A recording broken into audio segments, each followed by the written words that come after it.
Hello friends, ಎಲ್ರಿಗೂ ನಮಸ್ತೆ. ಸ್ವರ್ಣ ಕಿಚನ್ಗೆ ನಿಮ್ಮೆಲ್ರಿಗೂ ಸ್ವಾಗತ.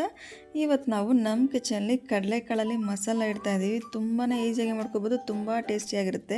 ನಿಮ್ಗೆ ಯಾವಾಗಲಾದ್ರೂ ಮಟನ್ ಸಾಂಬಾರು ತಿನ್ನಬೇಕು ಅಂತಂದಾಗ ಈ ರೀತಿ ಒಂದ್ಸರಿ ಟ್ರೈ ಮಾಡಿ ನೋಡಿ. ವೆಜ್ ಮಟನ್ ಸಾಂಬಾರು ಅಂತಲೇ ಹೇಳ್ಬೋದು ಇದನ್ನು, ಅಷ್ಟು ಚೆನ್ನಾಗಿರುತ್ತೆ. ಸೇಮ್ ಮಟನ್ ಸಾಂಬಾರು ಟೇಸ್ಟ್ ಹೇಗಿರುತ್ತೋ ಅದೇ ರೀತಿ ಇರುತ್ತೆ. ನೀವು ಟ್ರೈ ಮಾಡಿದ್ರೆ ಗೊತ್ತಾಗುತ್ತೆ ಯಾವ ರೀತಿ ಬರುತ್ತೆ ಅಂತೇಳ್ಬಿಟ್ಟು. ಬನ್ನಿ, ಈಗ ನಾನು ಯಾವ ರೀತಿ ಮಾಡೋದು ಅಂತೇಳ್ಬಿಟ್ಟು ನಾನು ತೋರಿಸ್ಕೊಡ್ತೀನಿ. ನಾನಿಲ್ಲಿ ಒಂದು 3 ಜನಕ್ಕೆ ಆಗೋಷ್ಟು ಸಾಂಬಾರನ್ನ ಮಾಡ್ತಾಯಿದ್ದೀನಿ. ಈಗ ಕುಕ್ಕರಲ್ಲಿ ಮಾಡ್ಕೊಳ್ತಾ ಇರೋದ್ರಿಂದ ಕುಕ್ಕರಲ್ಲಿ ತೋರಿಸ್ತಾ ಇದ್ದೀನಿ. ಇದಕ್ಕೆ ನನಗೆ ಒಂದು 2 ಟೇಬಲ್ ಸ್ಪೂನ್ ಆಗೋಷ್ಟು ಎಣ್ಣೆ ಹಾಕ್ಕೊಳ್ತೀನಿ. ಎಣ್ಣೆ ಸ್ವಲ್ಪ ಬಿಸಿ ಆಗಲಿ. ಬಿಸಿ ಆದ ನಂತರ ನಾನೀಗ 2 ಏಲಕ್ಕಿ ಹಾಕ್ಕೊಳ್ತಿದ್ದೀನಿ. ಹಾಗೆ ಒಂದು 2 ಸ್ಟಾರ್ ಮೊಗ್ಗು ಹಾಕ್ಕೊಳ್ತಾ ಇದ್ದೀನಿ. ಒಂದು ಅರ್ಧ ಟೇಬಲ್ ಸ್ಪೂನ್ ಆಗೋಷ್ಟು ಬ್ಲ್ಯಾಕ್ ಪೆಪ್ಪರ್ನ ಹಾಕ್ಕೊಳ್ತಾ ಇದ್ದೀನಿ. ಒಂದು 3 ರಿಂದ 4 ಲವಂಗ ಹಾಕ್ಕೊಳ್ತಾ ಇದ್ದೀನಿ. ಹಾಗೆ 1 ಇಂಚ್ ಆಗೋಷ್ಟು ಚಕ್ಕೆ, ಒಂದು ಅರ್ಧ ಟೇಬಲ್ ಸ್ಪೂನ್ ಆಗೋಷ್ಟು ಸೋಂಪು ಹಾಕ್ಕೊಳ್ತಾ ಇದ್ದೀನಿ. ಕಲ್ಲು ಹಾಕ್ಕೊಳ್ತಾ ಇದ್ದೀನಿ. ಲಾಸ್ಟಲ್ಲಿ ಕಲ್ಲು ಫ್ಲೇವರ್ ತುಂಬ ಚೆನ್ನಾಗಿರುತ್ತೆ. ಇಲ್ಲಿ ನಾನು ಸಣ್ಣ ಈರುಳ್ಳಿ ಯೂಸ್ ಮಾಡ್ತಾ ಇದ್ದೀನಿ. ಸಣ್ಣ ಈರುಳ್ಳಿ ಹಾಕಿದ್ರೆ ಟೇಸ್ಟ್ ತುಂಬ ಚೆನ್ನಾಗಿರುತ್ತೆ.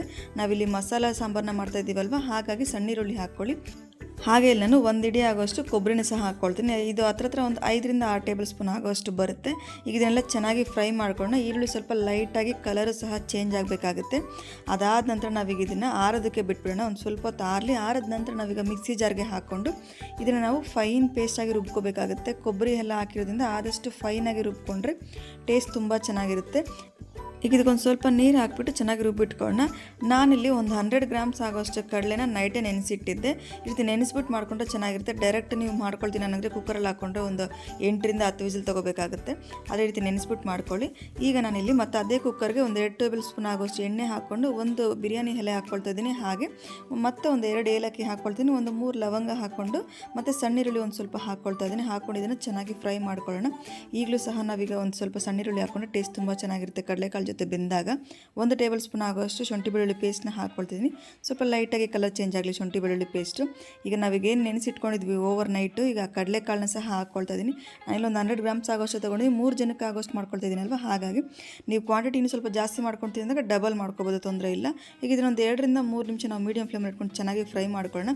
ಫ್ರೈ ಮಾಡ್ಕೊಂಡ ನಂತರ ಅಲ್ಲಿ ಒಂದು 2 ರೆಕ್ಕೆ ಆಗೋಷ್ಟು ಕರಿಬೇವಿನೆಲ್ಲ ಹಾಕ್ಕೊಳ್ತಾ ಇದ್ದೀನಿ. ಈಗ ಅದನ್ನು ಚೆನ್ನಾಗಿ ಒಂದು 2 ನಿಮಿಷ ಚೆನ್ನಾಗಿ ಮಿಕ್ಸ್ ಮಾಡ್ಕೊಳ್ಳೋಣ. ಮಿಕ್ಸ್ ಮಾಡಿಕೊಂಡು ನಾನಿಲ್ಲಿ ಒಂದು ಮೀಡಿಯಂ ಸೈಜ್ನ ಟೊಮೆಟೊ ಹಾಕ್ಕೊಳ್ತಾ ಇದ್ದೀನಿ. ಹಣ್ಣು ಟೊಮೆಟೊ ಹಾಕ್ಕೊಳ್ಳಿ, ಆದಷ್ಟು ಚೆನ್ನಾಗಿರುತ್ತೆ. ಇದು ಒಂದು 2 ನಿಮಿಷ ಸ್ವಲ್ಪ ಲೈಟಾಗಿ ಫ್ರೈ ಆದರೆ ಸಾಕಾಗುತ್ತೆ. ನಾವೀಗ ಮತ್ತೆ ಒಂದು 2 ರಿಂದ 3 ವಿಸಿಲ್ ತೊಗೊಳ್ತೀವಲ್ಲ, ಹಾಗಾಗಿ ಸ್ವಲ್ಪ ಲೈಟಾಗಿ ಮೆತ್ತಗಾದರೆ ಸಾಕು. ಈಗ ಮಸಾಲ ಏನು ರುಬ್ಬಿಟ್ಕೊಂಡಿದ್ವಿ, ಈಗ ಆ ಮಸಾಲನೆಲ್ಲ ಹಾಕ್ಕೊಳ್ಳೋಣ. ಹಾಕ್ಕೊಂಡು ಸ್ವಲ್ಪ ಜಾರಲ್ಲೂ ಹಾಗೆ ಒಂಚೂರು ನೀರು ಹಾಕಿ ನನಗೆ ಆ ಜಾರಲ್ಲಿ ಹಾಕಿರೋ ನೀರನ್ನ ಸಹ ಹಾಕ್ಕೊಳ್ತಾ ಇದ್ದೀನಿ. ಈಗ ಇದಕ್ಕೆ 1.5 ಟೇಬಲ್ ಸ್ಪೂನ್ ಆಗೋಷ್ಟು ಹಚ್ಕಾರದ ಪುಡಿ ಹಾಕ್ಕೊಳ್ತಾ ಇದ್ದೀನಿ. ಇನ್ನು ಸ್ವಲ್ಪ ಖಾರ ಬೇಕು ಅನ್ನೋರು ಇನ್ನೂ ಒಂದು 1 ಟೇಬಲ್ ಸ್ಪೂನ್ ಅಥವಾ ಅರ್ಧ ಟೇಬಲ್ ಸ್ಪೂನ್ ಹೆಚ್ಚಿಗೆ ಹಾಕ್ಕೊಳ್ಳಿ, ತೊಂದರೆ ಇಲ್ಲ.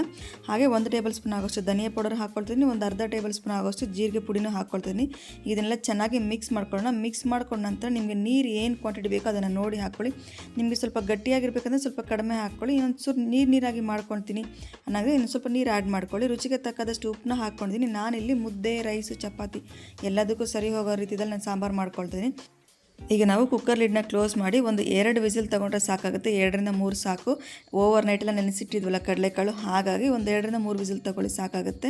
ಇದಕ್ಕೊಂದು 2 ಟೇಬಲ್ ಸ್ಪೂನ್ ಆಗೋಷ್ಟು ಕೊತ್ತಂಬರಿ ಹಾಕ್ಕೊಂಡು ಜಸ್ಟ್ ಒಂದು 2 ರಿಂದ 3 ನಿಮಿಷ ರೀತಿ ಕುದಿಸ್ಕೊಳ್ಳೋಣ. ನಿಮಗೇಂದ್ರೆ ಸಾಂಬಾರು ಸ್ವಲ್ಪ ತಿಳಿಯಾಗಿದೆ ಅಂತ ಅನಿಸಿದ್ರೆ, ಒಂದು ಸ್ವಲ್ಪ ಗಟ್ಟಿ ಆಗಬೇಕಂದ್ರೆ ಒಂದು ರೀತಿ ಒಂದು 5 ನಿಮಿಷ ರೀತಿ ಕುದಿಸ್ಕೊಳ್ಳಿ, ಸ್ವಲ್ಪ ಗಟ್ಟಿ ಆಗುತ್ತೆ. ಈಗ ನೋಡಿ ಡೈರೆಕ್ಟ್ ಸರ್ವ್ ಮಾಡ್ಕೋಬೋದು. ನಾನಿಲ್ಲಿ ಬಿಸಿ ಅನ್ನಕ್ಕೆ ಸರ್ವ್ ಮಾಡ್ಕೊಳ್ತಾ ಇದ್ದೀನಿ. ತುಂಬ ಸಿಂಪಲಾಗಿ ಮಾಡ್ಕೋಬೋದು. ನೀವು ಒಂದ್ಸರಿ ಟೇಸ್ಟ್ ಮಾಡಿ ನೋಡಿ. ಮಟನ್ ಸಾಂಬಾರು ಟೇಸ್ಟ್ ಯಾವ ರೀತಿ ಇರುತ್ತೆ ಅದೇ ರೀತಿಯಲ್ಲಿ ಇರುತ್ತೆ ಈ ಕಡಲೆಕಾಳು ಮಸಾಲ.